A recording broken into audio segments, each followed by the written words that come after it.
Hello, mi gente. It's V and her T, and I am back with a word for you guys to meditate on today. I've actually been meditating on this word for about like the past 2 weeks.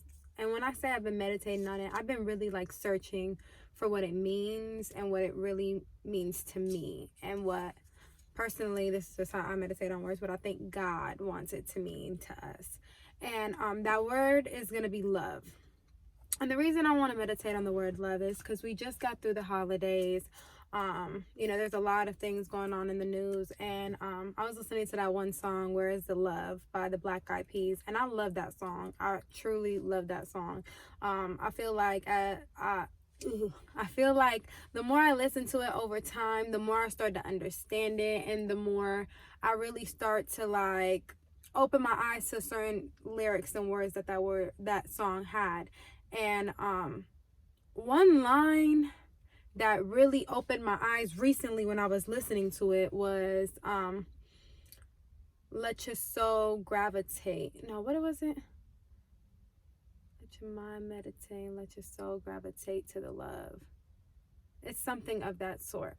And what made me think about it was going on my spiritual journey. I learned a lot about meditating and being more conscious and actually getting closer to God. And when he was talking about let your soul gravitate to the love, to me, I'm not talking romantic love. I'm just talking the word love.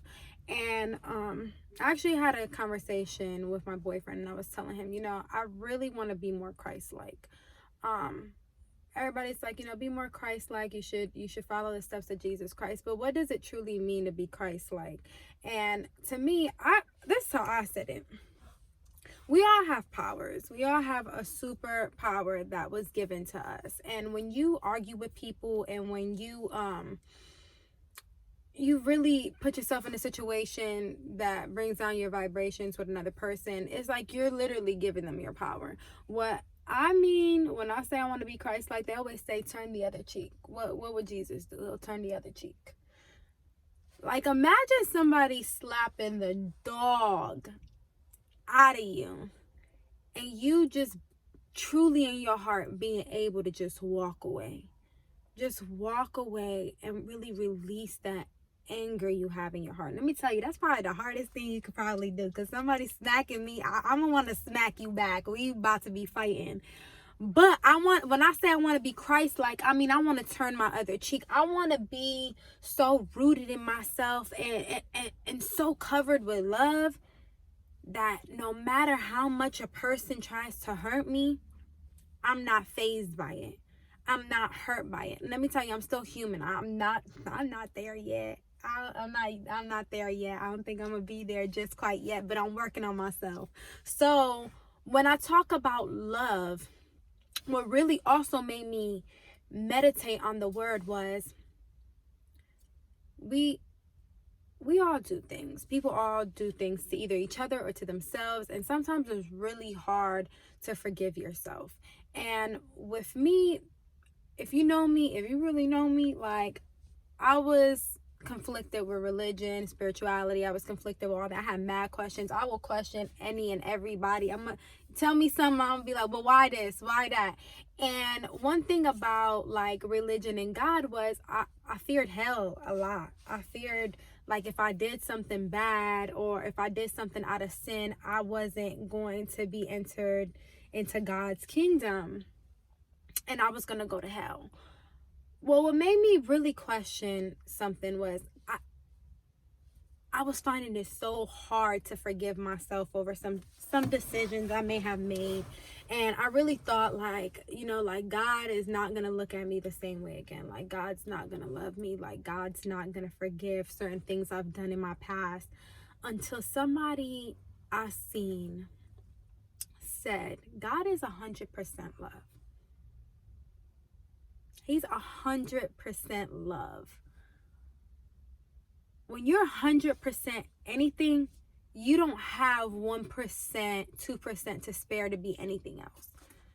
How can a spirit that is 100% love have any percent to hate you or be mad at you or not forgive you. When I say forgiveness is for ourselves, it is for ourselves. It's not for God. He's 100% love. He loves you no matter what. And sometimes what you're stuck with is just that guilt of you being a human being and making those choices, being in this flesh. So when I heard that, I'm just like, God is 100% love. Like, if he's 100% love, like, if he's for me, who could be against me? Like, I really had to sit there and then ponder on the lack of love I was giving myself at that time, which I did make a video about what self-love is. But the lack of love, just in general, that I was giving myself, I noticed that I couldn't do it because I didn't quite understand what love was. So what exactly is love? Is it just like being romanticized, is it having that feeling in your heart, or is it also being something when you really don't want to be that? Like really loving the person that's hard to love in a room, making that cautious decision of being like, everybody can't stand this annoying person, everybody can't really deal with this person, but I'm gonna make that decision to still show love, to still find something about that person that is worthy to hold a conversation, that is worthy to show them their worth. Like sometimes you deal with hard to deal with people on a day-to-day basis. Like I've dealt with some people in my life that I'm just like, back then, not now, not vanity right now, but back then I'm just enraged dealing with this person, enraged, like feeling that burn of hate. And that's the word I can describe it, just hate for a person. And I'm at a point now that even if that person is to try to hurt me, I'm okay.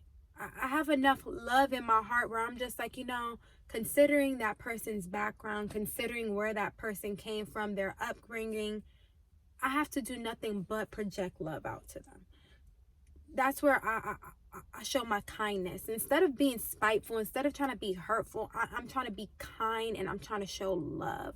What is it to you guys? Like what is the concept of love? Like if you notice, love is the number one, I think, hashtag that we use on Instagram. Love is the number one thing searched. Love is the number one word used in music throughout history.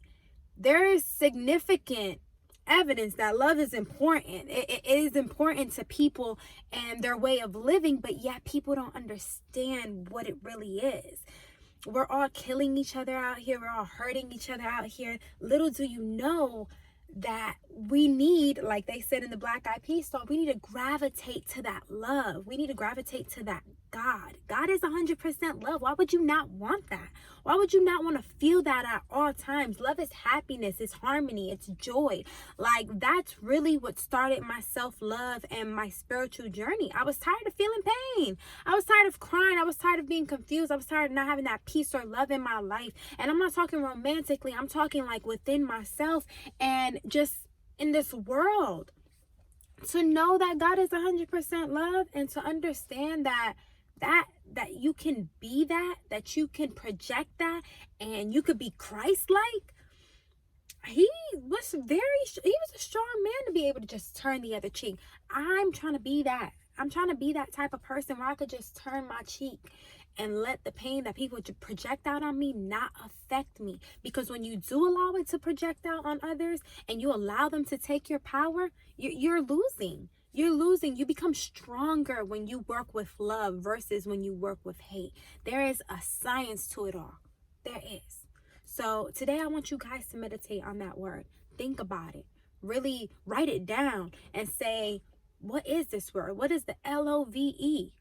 Like we use it in love, we use it in songs, we use it with others, we tell people we love them all the time, but really what does it mean? Like get down to the root science of what love is, because it is a science, it is a chemistry, it is something that is surrounded by us at all time. When you look at the weather, when you look at the seasons, like all of this, like the winter, everything dies. in the springtime it fruitates again, and in the summertime it blossoms. I think that's nothing but love. Like, the sun gives us unconditional love all the time. Like, we take this one season to really ponder and watch what we take for granted throughout the year. We be cold, we be seeing branches, we be seeing leaves on the floor, and then when summer comes back around, I feel like we're reminded of that love that God projects out onto the entire planet. Like, really sit there and think about that word love. It's way more to it than what we sing about, what we tell others. So meditate on it. And that's my word for today.